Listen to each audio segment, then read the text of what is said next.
नमस्कार, जय श्री राम, स्वागत, बहुत अभिनंदन।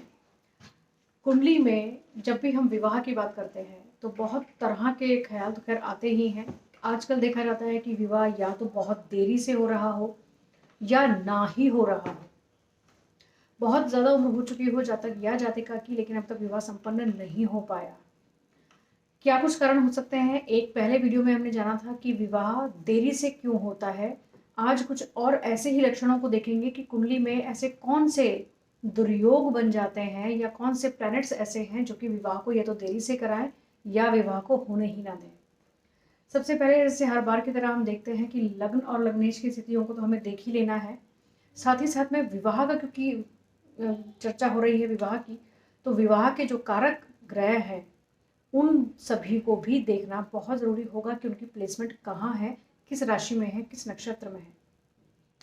सबसे पहले बात कर लेंगे इस लग्न कुंडली की, जो कि है मीन राशि की, और जाकर बैठे गुरुदेव बृहस्पति जो कि स्वामी हुए मीन राशि की यानी कि लग्नेश, जाकर बैठे हैं एक अच्छे भाव में जो कि सोर्स ऑफ इनकम के लिए अच्छा रह सकता है, लेकिन नीच राशि के हैं।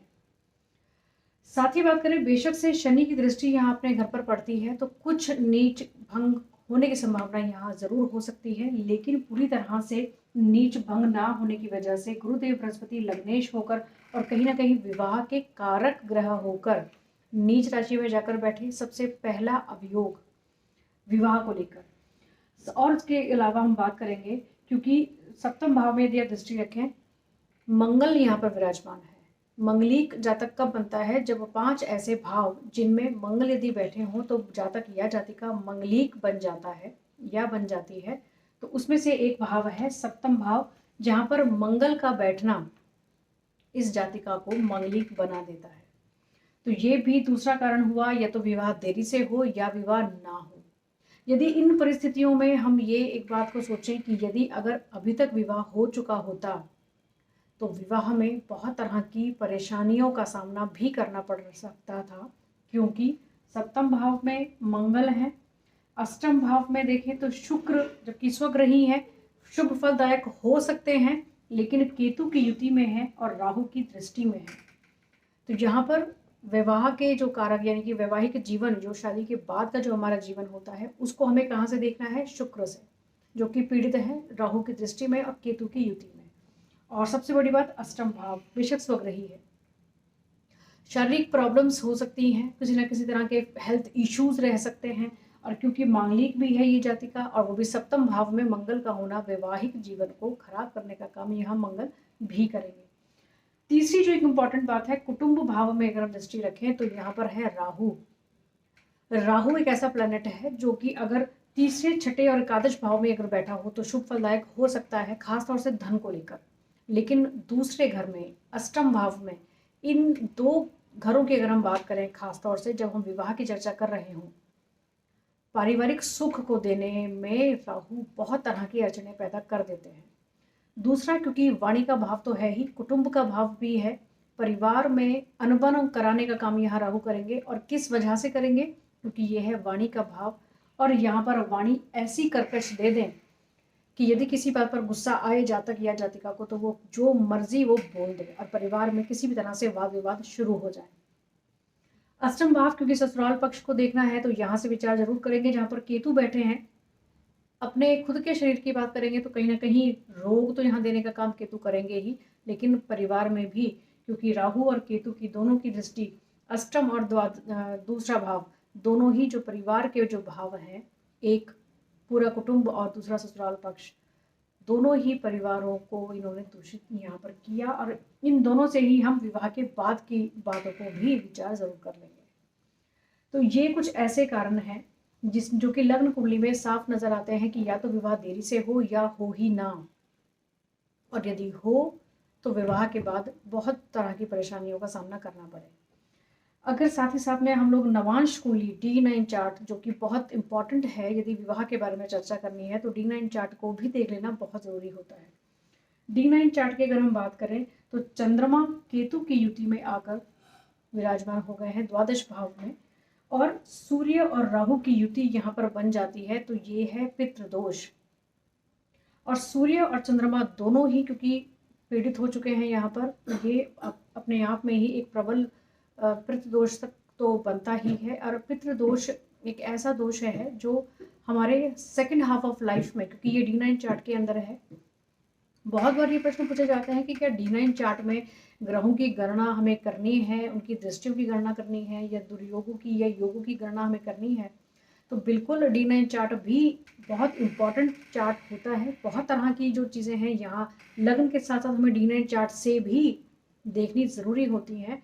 और यदि किसी भी प्रकार का कोई अच्छा योग या कोई दुर्योग D9 चार्ट में बना हो तो उसका सीधा सा मतलब होता है कि आपके सेकंड हाफ ऑफ लाइफ में उस चीज़ का प्रभाव ज़्यादा होगा। यानी कि जैसा कि हमने अभी ऊपर चर्चा की कि अगर शादी हो गई होती तो बहुत तरह की दिक्कत आती है साथ में, तो यहाँ पर भी यही चीज़ साथ साथ कनेक्टेड हो जाती है। अगर शादी हो गई होती तो ये जो पितृदोष है ये बहुत तरह की परेशानियों को देने वाला यहाँ पर होता। और कहीं ना कहीं देखा जाए तो इस वजह से शादी हो ही नहीं रही है अभी तक, क्योंकि इनकी उम्र जो है, जिस जातिका की ये कुंडली है, उनकी जो उम्र है वो लगभग 35-36 के आसपास इस समय हो चुकी है। साथ ही साथ D9 चार्ट में एक बात खास और भी हम ध्यान दें तो यहाँ पर जो कुटुंब भाव है वो जाकर नीच राशि के भी हो जाते हैं मंगल, यानी कि मंगल यहाँ पर लग्न चार्ट में भी हमें मांगलिक दोष का उसने हमें ये दोष दिया मंगलिक होने का। और साथ साथ D9 चार्ट में अगर हम देखेंगे तो मंगल जो है नीच राशि में जाकर बैठे हैं, यानी कि मंगल ने पूरी तरह से अपना प्रभाव इस कुंडली के ऊपर रखा हुआ है, जो कि विवाह ना होने के लिए अपने आप में ही काफ़ी है। और इस मंगल के अलावा और बहुत सारे रीजंस ऐसे हैं जिस वजह से विवाह अभी तक नहीं हो पाया। और इन एनी केस किसी भी तरह के उपाय कर कर अगर इस कुंडली में ये कहा जाए कि शादी हो जाएगी और शादी हो भी जाती है तो भी इस कुंडली में विवाह का जो जीवन है, जो वैवाहिक जीवन है, काफ़ी तरह की प्रॉब्लम से गुजर सकता है। तो इस तरह के योग अगर बने हों कुंडलियों में तो हमें सबसे पहले या तो उन प्रबल दुर्योगों की कुछ ना कुछ शांति करा लेनी बहुत ज़रूरी होगी, या अपने कर्म या पूजा पाठ की ओर हमें बढ़कर अपने जीवन को एक ऐसी राह पर रखना होगा जिससे प्रॉब्लम्स हमारी कुछ हद तक कम हो सके। चलते चलते एक और ख़ास बात, जो कि सूर्य और शनि की जो युति है यहाँ पर, ये भी अपने आप में एक ऐसी युति है। ये युति सरकारी कामों के लिए बहुत अच्छी रह सकती है, मान प्रतिष्ठा के लिए, लेकिन हानिकारक हो सकती है। लेकिन यहाँ पर अगर हम बात करेंगे तो बुध यानी कि जो सप्तमेश हैं, जो कि बहुत इंपॉर्टेंट पॉइंट है, सप्तमेश बुध जाकर सूर्य और शनि की युति में है, बेशक से नवम भाव में है। अगर विवाह होता तो कुछ हमें भाग्य का सपोर्ट ज़रूर मिलता, लेकिन वो किसी और दिशा में, यानी कि जैसे करियर या पैसे वगैरह के हिसाब से हमें सपोर्ट ज़रूर मिल सकती थी। लेकिन सूर्य के साथ बुध बैठकर अस्त हो गए, यहाँ पर सप्तमेश का अस्त हो जाना, मंगल के यहाँ बैठना, गुरु का नीच राशि में हो जाना, शुक्र का केतु की युति में और राहु की दृष्टि में हो जाना, दूसरे घर में राहु का होना, बहुत सारे ऐसे रीजंस हैं जिस वजह से इस कुंडली के अंदर विवाह के योग बहुत कम कहे जा सकते हैं। और D9 चार्ट में हमने डिस्कस कर ही लिया है। तो सप्तमेश का बुध का सूर्य के साथ बैठकर अस्त होना और कहीं ना कहीं शनि के साथ बैठना कहीं ना कहीं अपनी इच्छा को भी कम करता हुआ यहाँ पर नजर आता है। तो ये एक ऐसा चार्ट मुझे नजर आया जो कि आप सभी को भी, जो इच्छुक हैं एस्ट्रोलॉजी को समझने के, जानने के, या जिनकी कुंडलियों में कुछ अगर इस प्रकार की कुछ परेशानियां बनी हुई हो तो कुछ उपाय हमें क्या कर लेने होंगे, या किस तरह से अपनी कुंडली को देखें अगर शादी अभी तक नहीं हो पाई हो तो आशा करूंगी कि ये जानकारी आप सभी के लिए लाभप्रद तो रहेगी ही, और इसको शेयर ज़रूर करें जिससे और लोग भी इसका लाभ ले सकें। आज के लिए आगे दीजिए, अगली वीडियो में ज़रूर मुलाकात होगी आपसे। नमस्कार।